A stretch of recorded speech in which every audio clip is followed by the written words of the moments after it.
Moi, tervetuloa mun elämän ensimmäiseen YouTube-videoon. Mun nimi on Marianne ja tämän videon ajatuksena on antaa teille ideoita ja fiilistä siitä, että mitä surffaaminen on. Jos te tykkäätte tästä, niin muistakaa painaa tykkää-nappia, koska se motivoi mua tekemään ehkä YouTube-videoita jatkossakin. Näin ensiksi mä ajattelin kertoa mun taustoista surffarina. Mun leveli surffarina on intermediate. Mä oon surffannut 4 vuotta enemmän tai vähemmän, mikä on kumminkin aika paljon siihen nähden, että mä oon suomalainen. Ja suomalaisesta ehkä 99,9% ei varmaan ikinä edes nähnyt surffaamista. Ilmeisesti Suomessa on mahdollista surffata jossakin päin, mutta mä en ole ainakaan ikinä nähnyt, enkä mä oikein tiedä, että missä. Ja se on varmaan aika vaikeeta, koska ne aallot on aika erilaisia kuin mitä ne on jossakin Portugalissa tai Indonesiassa tai muualla. Millaista lautaa käytät? Viimeksi kun mä olin nyt Balilla, niin mä käytin 6,7 tuumasta fishtailia. Se oli tosi kiva. Mä en ole ikinä ennen käyttänyt fishtailia aiemmin, mutta mä olin ihan rakastunut siihen lautaan. Mä olin aivan valmis menemään naimisiin sen laudan kanssa. Mä en tosiaan omista omaa lautaa, koska ei oikein tunnu järkevällä omistaa lautaa Suomessa. Tai jos on niinku tosi paljon oikeasti surffaa jossakin Etelä-Euroopassa, niin joo, sitten ehkä kannattaa, koska se on tosi kallista vuokraa tietyissä paikoissa, niin kuin San Sebastianissa. Mut sitten taas Aasiassa vuokraaminen on tosi halpaa. Se on joku 3,5 euroa - 5 euroa. Isommissa aalloissa tarvii pienemmän laudan, pienemmissä aalloissa isomman laudan, ainakin näin niin kuin pääsääntöisesti. Totta kai sitten taas on niin kuin longboarding on ihan oma juttunsa, että jos sä tykkäät käyttää isompaa lautaa, niin go for it. Sitten taas pienempi lauta on ketterämpi, joten sillä pystyy tekemään kaikkia siistejä temppuja, joita mä en vielä osaa. Aloittelijat saa aina pehmeän laudan. Jos sä saat jotain muuta kuin pehmeän laudan, niin en suosittele. Se on vaarallista sekä sulle että kaikille muille ympärillä, jos sulla on kova lauta ja sä et tiedä, miten hallita sitä. Miten aloitit surffaamisen? Mä aina ajattelin, että surffaaminen voisi olla mun juttu, mutta mulla ei vaan ikinä ollut tarjoutunut tilaisuutta kokeilla surffaamista. Mä olin nähnyt surffaamista lähinnä jossain televisio-ohjelmassa niin kuin 16, jos tiedätte semmoisen piirretyn ohjelman. Mä en tosiaan ollut nähnyt ikinä kenenkään surffaavan, enkä mä tiennyt ketään, joka osaisi surffaa, enkä mä tiennyt missä voisi surffaa tai miten surffataan tai yhtään mitään. 2015 mulle tarjoutui tilaisuus lähteä Ericeiraan Portugaliin surffaamaan yhdessä kauppislaisten kanssa eri puolilta Suomea ja Tallinnaa. Missä kaikkialla olet surffannut? Mä oon surffannut siellä Ericeirassa 2 kertaan. Mä menin seuraavana vuonna tismalleen samalle reissulle. Sen jälkeen mä oon surffannut päivän tai 2 Hollannissa. Mä menin vierailemaan mun hollantilaisen kaverin luona ja se hollantilainen kaveri vei mut surffaamaan. Hollannissa surffaaminen oli ihan eri kuin Portugalissa surffaaminen. Ne aallot oli tosi niinku floppy ja messy. Et se oli tosi vaikea napata. Mä en varmaan edes saanut yhtään aaltoa. Mut se oli kivaa silti.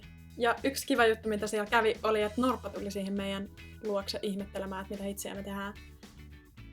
Jälkeenpäin mä kuulin, että ne saattaa olla vaarallisia. En mä vaan tiennyt, mut musta se oli sulonen. Ei se näyttänyt vaaralliselle. Mut joo, semmosia kivoja vesieläimiä aina saattaa tavata, niinku haita. En oo kyllä tavannut. Mut Australiassa niitä on varmaan paljon. Pitää kokeilla. Mut hait on kivoja. Okei, kyllä muakin pelottais, mutta suurin osa haista ei ole vaarallisia. Seuraava kerta, kun mä surffasin, oli 2 kuukautta San Sebastianissa. Mä työskentelin yhdessä hostellissa siellä. Ihan vaan päätin, että hei, mä voisin mennä Espanjaan. Mitä mä voisin elää halvasti Espanjassa? Vois mennä hostelliin ja työskennellä hostellissa. 2 minuuttia kesti rannalle mennä ja osa mun palkkaa oli märkäpuku ja surffilauta. Joten aina kun mä ehin, niin mä tietenkin menin sinne rantsuun surffailemaan. Se kaupunki on ihana. Mutta oikeastaan melkein kaikki surffikaupungit on tosi ihania. Viime keväänä mä surffasin Balilla 3 kuukautta. Se on mun viimeisin surfikokemus.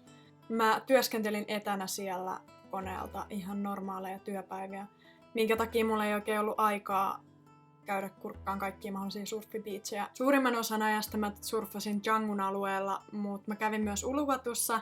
Mä olin Uluwatussa 2 viikkoa, mutta valitettavasti siitä 2 viikosta aaltoja oli aika heikosti. Tai olisi ollut niillä haastavammin rannoilla, mitkä on sitten tosi haastavia. Keskitason surffarille ei ole hyviä. Niin mä surffasin Palangan Beachillä muutamaan kertaan. Ja sitten taas toisaalta mä viihdyin siellä Jangun alueella niin hyvin, että en mä halunnut lähteä mihinkään. Surffaamaan, jee. Tänään mä tulin skootterilla, ekaa kertaa. Tuolla on mun skootteri. Mä rakastin sitä mennä aikaisin aamulla ensiksi surffaamaan. Ja suomalaiset ei olisi vielä herännyt, koska siellä oli 5 tunnin aikaero, niin mä saatoin ihan rauhassa mennä surffaamaan. Ja sit surfin jälkeen käydä lounaalla. Ja sit lounaan jälkeen aloittaa työt. Ja suomalaiset vasta heräilee siihen aikaan. Paradise. Onko surffaaminen vaarallista? Onhan siinä riskinsä samanlainen kuin on vaikkapa ehkä jossain ratsastamisessa tai maastopyöräilyssä.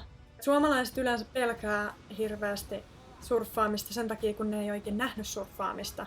Mut monet, jotka mä oon tavannut, jotka on maista, joissa surffataan enemmän, niin ne pelkää paljon vähemmän. Koska ne on nähnyt, että siitä selvii. Et sun pitää pariin kertaan niinku mennä siihen smashed by the waves. Joutuu sinne aallon sisään ja sä huomaat, että ei se ole niin paha kuin mitä sä kuvittelet. Yksi asia on, että vakuutusyhtiöt ei ainakaan mun kokemukseni mukaan ei ole määritellyt surffaamista vaaralliseksi lajiksi. Totta kai tarkistakaa omasta matkavakuutuksestanne, että onko se määritelty vai ei. Mutta mun kokemuksen mukaan se ei yleensä ole vaarallinen laji. Mikä ehkä kielii vähän siitä, että loppujen lopuksi vaikka aina voi sattua jotain, niin kumminkin se on aika epätodennäköistä. Aika paljon sä pystyt sillä suojautumaan ja välttämään riskejä, että sä otat ensimmäisen oppitunnin joltain pätevältä opettajalta, joka myös tajuu kertoa sulle kaikki niinku perusturvallisuusasiat. Pelottavin kokemukseni surffaamisessa. Ehdottomasti Balilla. Mä olin yksinkertaisesti väärässä paikassa väärään aikaan. Mä olin kaukana siitä kanavasta, jossa aallot ei murtunut. Mä olin vaan jotenkin ajautunut sinne ja ajattelin, että joo, että mä nappaan tästä kohti jonkun aallon. Ja no hitsi, en saanut tätä. No mä otan ton seuraava. 1-2 yllättäen mun edessä kohos semmonen varmaan 3-metrinen aalto. Se tuntuu, että se on niinku tuplasti isompi kuin kaikki muut aallot. Mä vaan näen, että se jäätävän kokoinen aalto kohoo mun edessä. Ja mä tiedän, että mä en voi tehdä asialle yhtään mitään. Mä muistin semmosen videon kalifornialaiselta surffarilta nimeltä Tia Blanco. Tia sanoi, että be humble to the ocean. Mun mielestä se on aika kuvaava. Meri aina voittaa sut. Sä et voi tapella sitä vastaan. Joten jos sä joudut sinne aaltojen sisään, niin paras asia, mitä sä voit tehdä, on rauhoittua. Ja pahin asia, mitä sä voit tehdä, on panikoida. Mä en muista koskaan elämässäni mä olisin ollut yhtä peloissani taas kuin tänään. Tuolta tuli 3 sellaista jättimäistä aaltoa, siis varmaan 3,5 metriä aaltoa aivan niin kuin yllättäen. Ja mä jäin tietenkin ensimmäiseen niistä sinne pyörimään laudan kanssa. Tämmöiset asiat riippuu siitä, että missä sä surffaat. Tää nimenomainen biitsi Jangussa Old Mansin edessä, niin se on aika epäsäännöllinen, että sieltä ei ihan tiedä, että mitä tulee. Tai että se vaihtelee tosi paljon. Että sieltä tulee setteinä väli pienempiä ja väli isompia. Mutta se ehkä mitä tää kokemus opetti mulle oli, että kannattaa mennä semmosiin aaltoihin, missä sä voit napata sen isoimman aallon.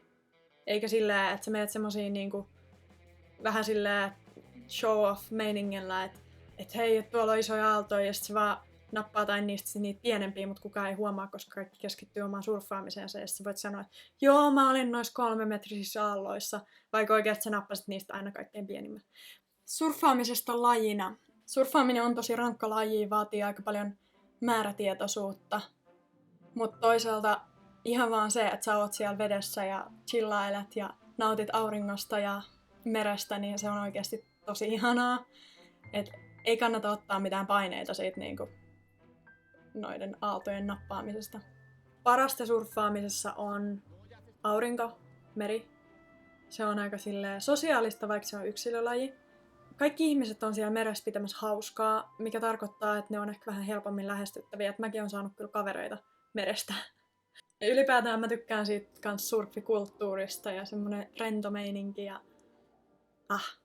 se on oikeasti ihan kunnon urheilua. Ja sä joudut tappelemaan niiden aaltojen kanssa. Välillä se sujuu hyvin ja välillä huonosti ja sä oot ihan puhki. Varsinkin ekojen surfikertojen jälkeen. Tärkeintä surffaamisessa on asenne. Silloin kun me mentiin ekaa kertaa Ericeiraan, niin mä kyselin muilta sinne matkalle lähtiöiltä, että onko ne surffannut aiemmin. Mä huomasin, että tytöt vastas yleensä, että enkä mä oikein tiedä, en mä varmaan osaa. Mä en ole varmaan kauhean hyvä siinä. Mut sit taas pojat vastas, että en mä oo koskaan surffannut, mut varmaan ihan sairaan kivaa kokeilla. Miehet oli paljon itsevarmempia. Ja niillä oli semmonen asenne, että ne oikeasti yrittää. Kun taas ei kaikilla naisilla, ei todellakaan. Siellä oli, oli tosi sisukkaita tyyppejä kans messissä. Mut kumminkin se näkyi kyllä sit siinä, että kuinka moni pääsi pystyyn ekana päivänä. Meidän ensimmäinen surfipäivä oli tosi hankala. Ne aallot oli tosi floppy ja messy ja crosswaves ristiaallokkoa. Et se ei ollut todellakaan helppoa nousta ylös siinä päivänä. Ja sen huomas, että ne, jotka oli sanonut siellä bussissa, että en mä oikein ehkä osaa, niin ne pärjäs kaikkein huonoiten siinä kohtaa. Et se on tosi semmoinen sisulaji, että sun pitää päättää, että mä otan tän aallon. Varsinkin siinä kohtaa, kun sä oot nousemassa ylös, niin ainoa mitä sun mielessä saa siinä kohtaa olla, on se, että mä otan tän aallon. Mä saan tän aallon.